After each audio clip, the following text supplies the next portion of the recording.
Hey everyone, and welcome.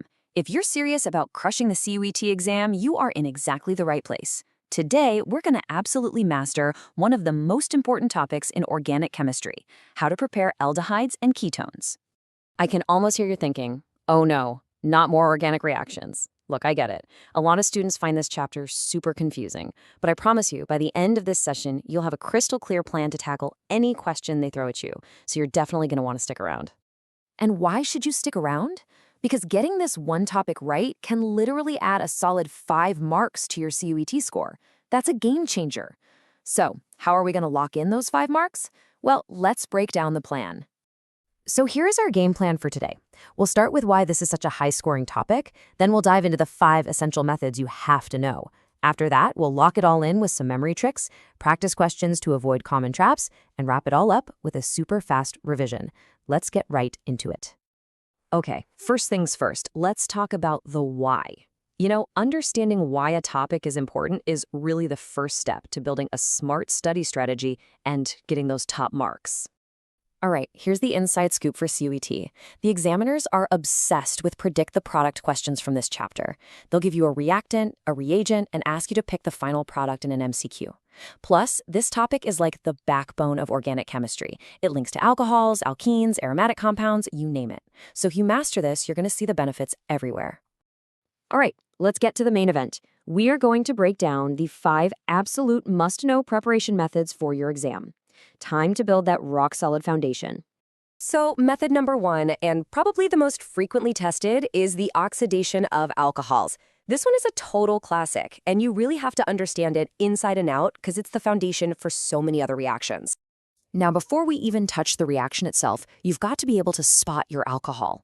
Just look at the carbon that's attached to the OH group. Does it have 2 hydrogens on it? That's a primary alcohol. Does it only have 1? That's secondary. This one tiny difference changes everything about the final product. Okay, check out this table. The real hero of this story is the reagent. For a primary alcohol, if you use a mild agent like PCC, it kind of gives it a gentle nudge and stops right at the aldehyde. But if you bring in a strong agent like KMNO4, it's so powerful that it shoves the reaction all the way to a carboxylic acid. And secondary alcohols? Oh, they're super easy. They always give you a ketone. Doesn't matter what you use. Look, if you remember just one thing from this method, please let it be this. For primary alcohols, the reagent is the boss. It's the one that decides if you get an aldehyde or if you go all the way to an acid. This is practically a guaranteed question area. Let's move on to our next 2 methods. I've kind of bundled these together because they both start with these super reactive compounds, acyl chlorides and nitriles, and we use them to build what we want. Okay, pay close attention here. Acyl chlorides can give you aldehydes through a very specific reaction called the Rosenman reduction. But if you react them with a Grignard reagent, which is like a tool for adding carbons, you get a ketone. See the pattern? It's the same for nitriles. A controlled reaction gets you an aldehyde. But the second you add a Grignard reagent, 2 things happen. You make a ketone and, this is super important, you make your carbon chain longer. They love to test you on that little detail. Method number 4 is all about breaking stuff. We're talking about ozonolysis. It's basically where you use ozone to act like a pair of chemical scissors and slice an alkene's double bond right down the middle. This definition gives you the perfect mental picture. Just imagine ozone coming in and snip. It just cuts that carbon-carbon double bond clean in half. And what you end up with on either side totally depends on what that original alkene looked like. And our final key method is a true superstar in the world of aromatic chemistry, the Friedel-Crafts acylation. This is your number 1 go-to reaction when you want to stick a ketone group right onto a benzene ring. So here's the most critical rule for this one. Friedel-Crafts acylation makes aromatic ketones and only aromatic ketones. You take benzene and acyl chloride and your catalyst AlCl3. And please remember this golden rule. You absolutely cannot make aromatic aldehydes with this method. That is one of the most common traps they set in these exams. Whew, okay. That was a whole lot of information, right? But how in the world do you remember all of it when you're under exam pressure? Well, let's lock it in with some super simple memory tricks and scoring points. Think of this as your mental checklist for any problem from this chapter. Step 1, check the alcohol type. Is it primary or secondary? Step 2, identify that reagent. Is it mild or strong? Step 3, Always count your carbons, especially in those Grignard reactions. And step 4, lock in the exceptions, like how Friedel only makes ketones. Follow these 4 steps and you'll be golden. Okay, now that we've got the theory and the tricks down, it's time to put your knowledge to the test. Let's see if you can sidestep some of the common traps that other students usually fall for. All right, first question is up. I want you to pause this explainer right now and really think about it. Okay, you got an answer? Let's walk through it. The key words are primary alcohol and KMNO4. We know KMNO4 is a really strong oxidizing agent. So, of course, the answer is C, carboxylic acid. Let's try a match the following. Same deal. Pause right here and connect the pairs.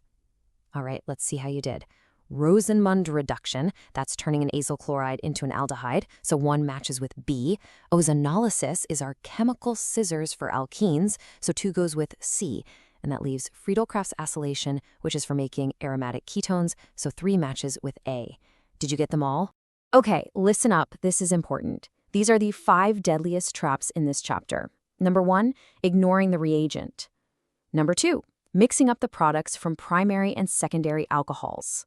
3, messing up ozonolysis because you didn't check the alkene. 4, forgetting that Friedel-Crafts is ketones only. And 5, not counting the extra carbon from the Grignard reaction. Stay aware of these and you'll be way ahead of the curve. We're almost there, guys. Let's do one final super quick revision of everything we've covered. Get your phone ready to take a screenshot of this next slide. And there it is, the entire chapter right on one slide. Let's do a lightning round. A primary alcohol with a mild agent gives you aldehyde. With a strong agent, carboxylic acid. Secondary alcohol gives you always a ketone. Rosenmund reduction, aldehyde. Ozonolysis cleaves that double bond. And Friedel-Crafts is for aromatic ketones only. You have to save this slide. So how do you do on those practice questions? Did you get both of them right? Be honest. Drop your score in the comments below. I seriously want to know how you're doing, and it's a great way to see how everyone else is doing too. Hey, if you found this breakdown useful and if you're a serious CUET aspirant who's ready to really master chemistry, then you know what to do. Make sure you hit that subscribe button. We break down tough topics just like this every single week to get you the score you deserve. Coming up next, we're tackling the chemical reactions of aldehydes and ketones. I'll see you in the next one.